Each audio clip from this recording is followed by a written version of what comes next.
Prescott Van Meyer III here. In today's episode of Sommelier from Home, we travel back to the land of sophistication with cocktail caviars, blueberry and wildflower. So in my previous life, all my friends and I, we used to have many spirited debates about caviar, which caviar was the best, which regions were the best, and it was quite a staple in my life. And now it's not. But I'm returning to that with this. Cocktail caviars. Doesn't look like any caviar that I'm familiar with. It certainly is a very heavy, substantial portion of caviar, if it is caviar. I don't think it is. You know who loves caviar? It's my good friend Melchior Lamy. Or at least he did many years ago when we still talked. Haven't been able to get him on the phone recently, but hopefully we'll get in touch again and enjoy the beautiful bounty of the sea's belly. Melchior and I met in boarding school when I was able to do that for 2 years, and we became fast friends. We used to ski the Alps. He and I both ended up going in the same career path, sommeliers. He's still employed, good for him. Somehow Abby got him in the divorce, which is weird. I didn't know that was a thing. She got the French national. So looking at the packaging here, no indication whether this is real caviar or not. I'm having my suspicions it's not. Certainly no fish allergy warnings on this container. It says 12.5% alcohol. Bursting with flavor when bitten, cocktail caviar is encapsulated spirits that tantalize your taste buds. Looks a little bit like a coaster on the bottom. A heavy glass. Nice little plastic cover there. So I'm wondering if they're expecting you to finish this quickly. Now I have seen online people love to put these in their champagne or maybe their rosés. Add a little burst of fruitiness and sweetness and a little bit more alcohol. So that's what I've seen some people do. I've never put caviar in my champagne.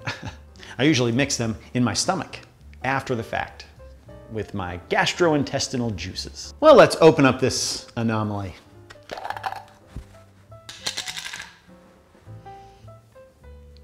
So an interpretation of blueberry, I suppose, nuanced with what they think are wildflowers.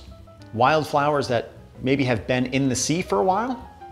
And that's why they're doing a callback to caviar.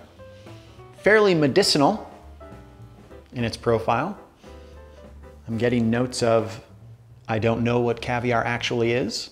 Getting notes of, just took my teeth out, time for some tapioca pudding.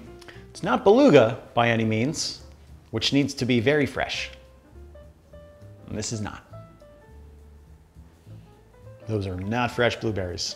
Maybe they were thinking goldfish caviar? Do goldfish lay eggs? I mean, I'm assuming they do, since all fish do. Scoop them out of the koi pond, throw them on some toasted baguette. Okay, so let's try it out.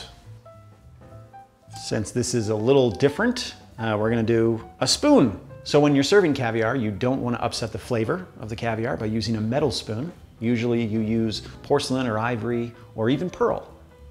Well, I don't have access to that silverware anymore. So luckily I got a little plastic guy.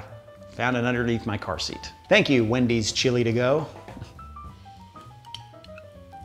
Okay, I'll just eat it with my mouth.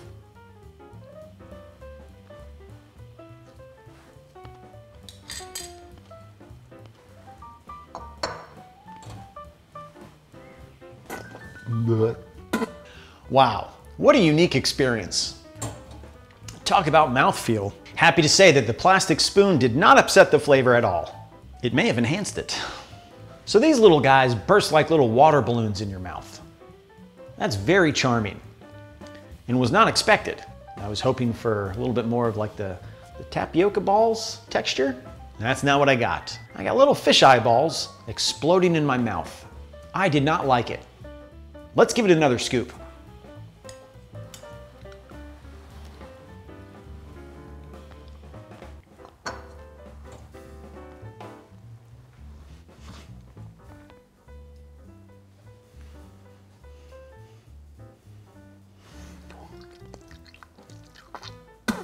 For those of you who complain about my use of the spittoon, I'm with you on this one.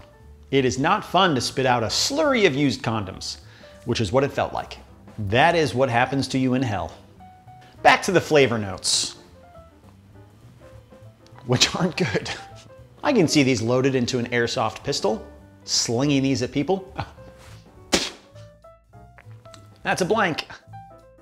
That's what Abby used to say a lot. Who would be eating / drinking / consuming this? Not Melchior. He wouldn't touch this with a 10-foot pearl-handled caviar spoon. Well, he wouldn't say feet, though, of course. He would say meters, because he's French. People who want to enjoy caviar but aren't into fish and aren't into doing things the right way and enjoying the finer things in life, which are available to them, provided you have the right budget, or any budget at all. Now, obviously, I used my teeth to bite down on the caviar. I'm wondering if I should have just let it slide down my throat. Leave a comment about what I should have done. Keep it PG if you can. And if you can't, at least keep it funny. I get it, the used condom was kind of a softball for you. People who accidentally buy this for their bubble teas, not knowing that this is not that. In fact, this is a lot of things that I'm not sure anyone would want. These are like alcoholic pop rocks for adults. Alcoholic pop rocks that are decades into their devastating addiction. For my rating of cocktail caviar, I am giving each little individual ball of caviar a 0.25, giving this a total score of 17.5. I've never been good at math. I'm not sure what is the safest way to dispose of this, but let's just use the toilet. Look out for my upcoming Patreon account where I'm going to mail individual fans one ball of this.